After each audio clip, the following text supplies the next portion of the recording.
factory of 351. 351,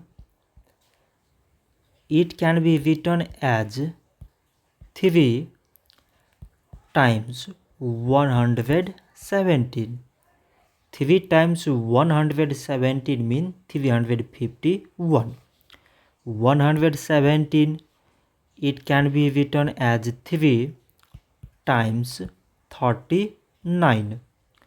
3 times 39 means 117. 39, it can be written as 3 times 13. 3 times 13 means 39.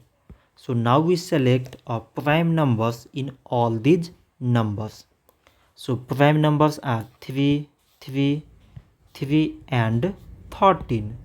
So we can write 351 is equal to product of all these prime numbers, that is 3 times 3 times 3 and times this 13. So this much for today, and thanks for watching.